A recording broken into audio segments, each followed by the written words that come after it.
Low rider, living low rider. Dun, dun, dun, dun, dun, dun, dun, dun, dun, dun, dun.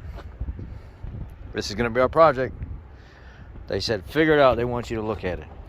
Came here specially for you. Well, let's see what we got. Let's see if we turn it on and search the air up.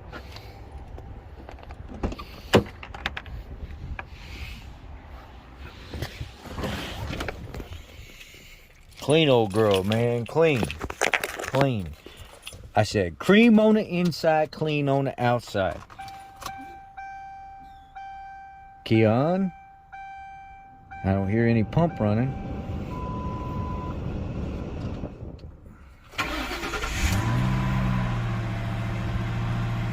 $62,000 miles.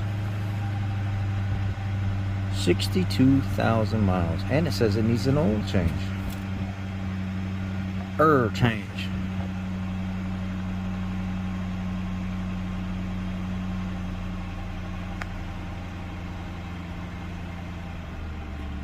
Backing out of the parking spot some.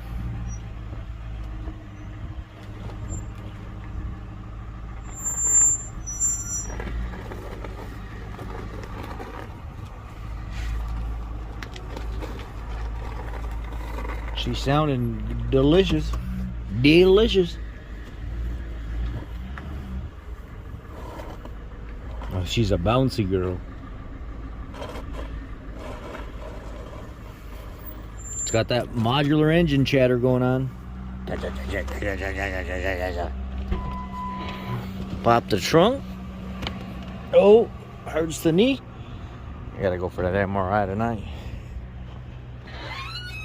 Ooh, looky. What is this? What is this one? Outer Banks. That is nice. Very nice.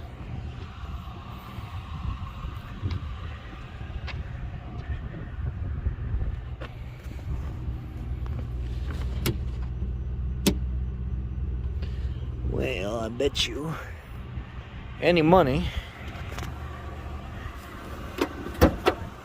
they burn that pump up. That's why this thing ain't running no more. How much you want to bet?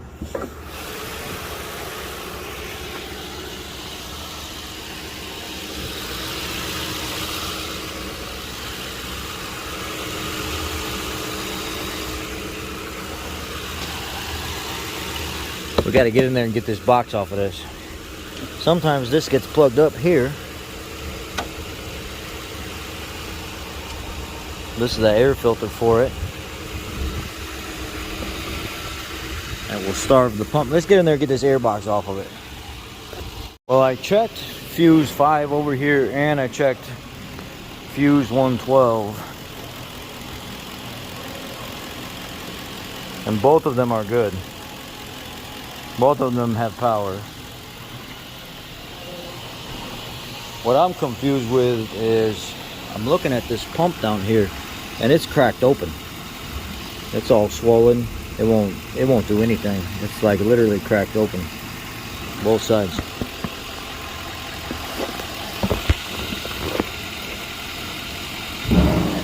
So I think where I'm gonna start with this is I'm gonna tell them I'm getting power and ground over here. This pump just ain't turning on. There's probably a leak somewhere that has had this thing fired up so long it burned up this pump, and with it being stuck all down in there, I quoted them out a new Ford one and I quoted them out the new R0 one, but they're both like $530. So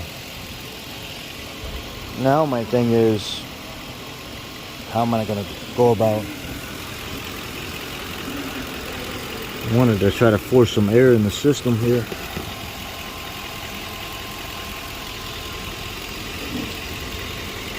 I manually applied power and ground, and this thing won't do anything. It ripped off completely. My bad, dog. Ow.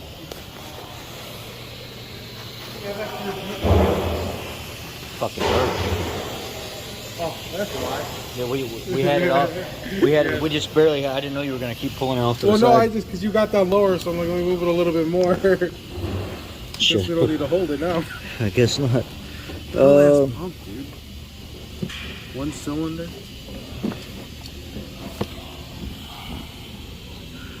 I want to pull that line off of it and air the line, the shit up manually. You check the relay just to make sure. It ain't. All right, we're gonna try to manually air it up right now to see if it's leaking somewhere.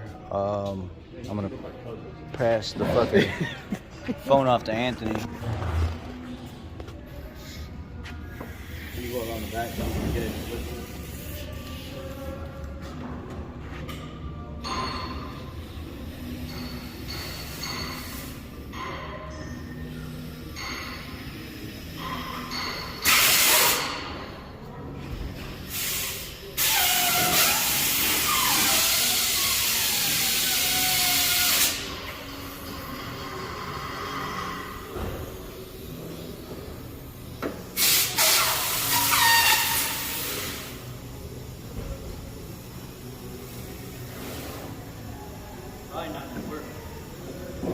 It hasn't moved at all.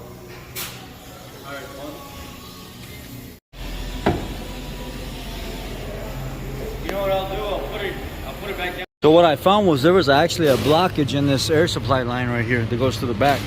So I pulled off the line at the top where the pump's all rotten, and then I pulled off the line right here at the upper bag, and I'm trying to blow and it won't. No air, no nothing will come out, and I'm blowing. All of a sudden I heard poof up at the top, and then all of a sudden it started free flowing. So what I did was I went this way across the top of the wheel, and I pulled that big metal clip off the top of the airbag, and then I came down underneath and I just took my palm right here and I just popped the bottom of the airbag and unseated it from this and pulled it out of there. Disconnected the electrical connector up here. Check for power and ground, everything looked good. There's no corrosion. I'm gonna test the airbag, check for leaks, make sure it airs up properly.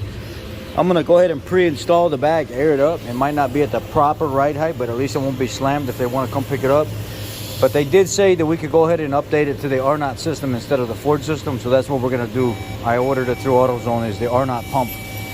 So basically you gotta have power and ground going to the solenoid. You activate it. This is my ground circuit right here, off my power probe. And this is my power circuit over here on the left side. Listen, solenoid is working. Now go ahead, hold it with one hand. You're gonna have to hold it with one hand and hold the bag with one hand and put air with the other. And you'll see it starts to raise. Go ahead. All right, right there. And that is an inflated bag. Not completely inflated, but you get the idea. Now watch, I'm gonna let it loose and it's gonna start slowly going down. Go ahead, push down a little bit like the weight of the car, and it will slowly go down. But you gotta imagine you got thousands of pounds on it with a car versus somebody's hand. And that's how the system works.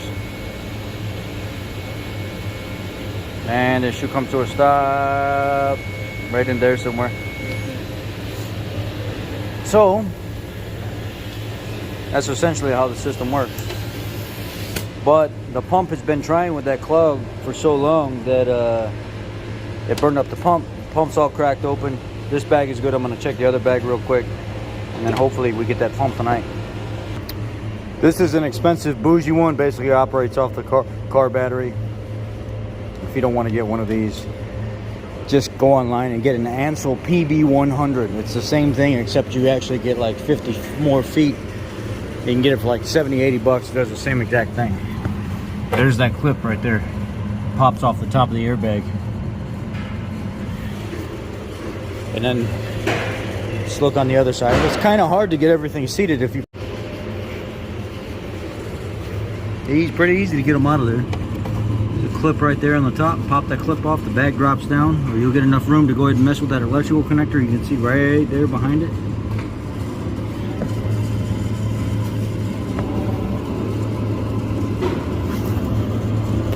Come on. There's the electrical connector. You can get that from underneath. pop the base of the bag up, do a little pressure check, be done.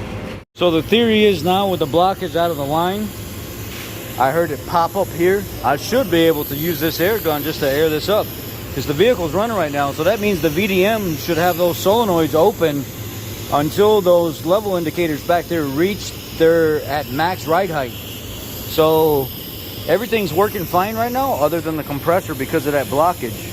So theoretically, I'm gonna have Jay go over there and record the back of the vehicle. I'm gonna apply air and the vehicle should start raising on its own with just air being supplied, and then eventually it should stop once the level indicators get to where they need to be.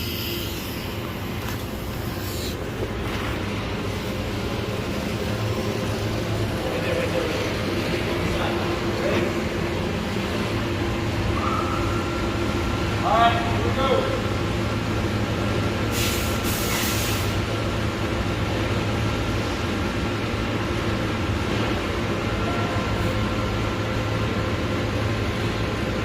There it is. Solenoid closed. The solenoid closed and it's no longer taking air now. So that means the ride is stabilized where it is. So at this point, no air is blowing out. The solenoids don't close until they get the maximum ride height. Once they get the maximum ride height, it shuts the solenoid so the air can't leak out and it can't be supplied anymore. So now I'm trying to put air. It won't take any more air, but it also won't leak out either. So now I've got the system locked into ride height. All we have to worry about now is what's going on with the air compressor. So we've proved out the blockage from the line back. We've proved out the airbags. Everything's functioning as it's supposed to right now. Now we got to get a new air compressor in here. We proved out our fuses. Our VDM is working properly, which is our vehicle dynamics module. Now all we got to do is focus on getting a new air compressor in here so we can make the system completely 100% operational. Well, I'd say that guy's done. Done.